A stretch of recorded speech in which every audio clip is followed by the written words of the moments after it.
안녕하세요. 나만의 개인 맞춤 법무사 김영윤 법무사입니다.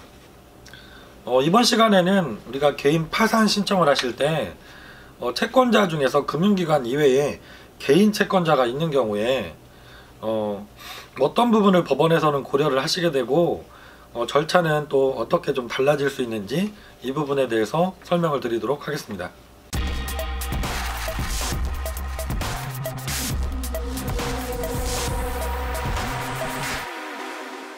제가 개인 파산을 상담을 하다 보면 가장 어려운 부분이 오늘 말씀드릴 이 부분에 관련된 것입니다.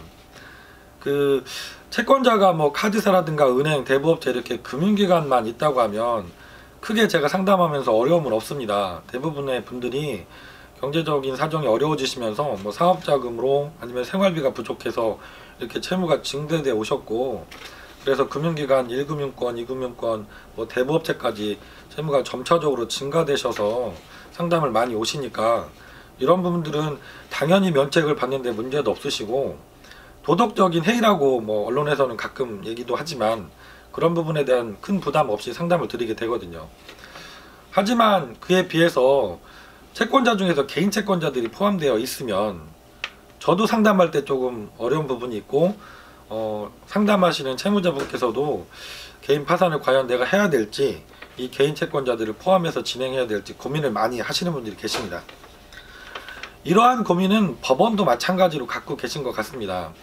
법원에서 발행하시는 여러 책들을 보면 그 채권자 중에서 개인 채권자가 포함되어 있는 경우에는 절차를 더 신중하게 진행을 하고 서류도 더 꼼꼼하게 검토하라는 여러 사항들을 제가 읽게 됩니다.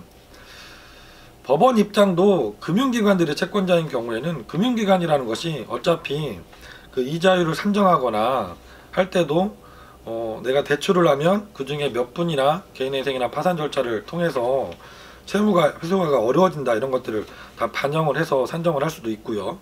또 법인이기 때문에 일정 정도 그것이 회계상으로 처리가 되어서 큰 문제가 없을 수도 있겠죠. 하지만 채권자가 개인인 경우에, 특히 뭐 주변의 지인분들이 나도 돈이 여유가 있는 경우가 아니었는데 주변에서 어렵다고 급하게 돈을 빌려달라고 하니까 나도 대출을 받아서 또 빌려주시는 경우들도 있잖아요.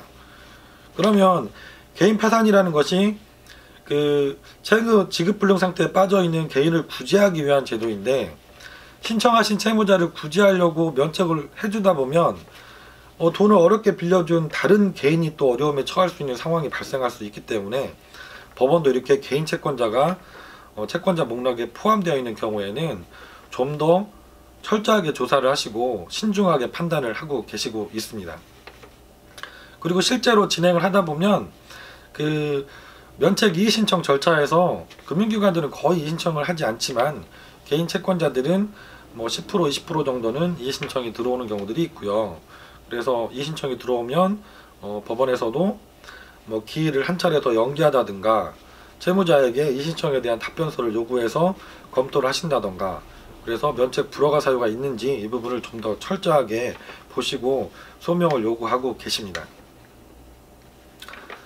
오늘은 제가 조금 상담하면서 저도 어렵지만 또 결정하시는 분들도 많이 어려워하시고 법원도 마찬가지로 판단할 때 좀 신중하게 판단하시는 부분, 개인 채권자를 포함해서 파산을 진행하는 경우에 어떤 문제가 있고 어떻게 진행이 되는지 이 부분을 설명을 드렸습니다.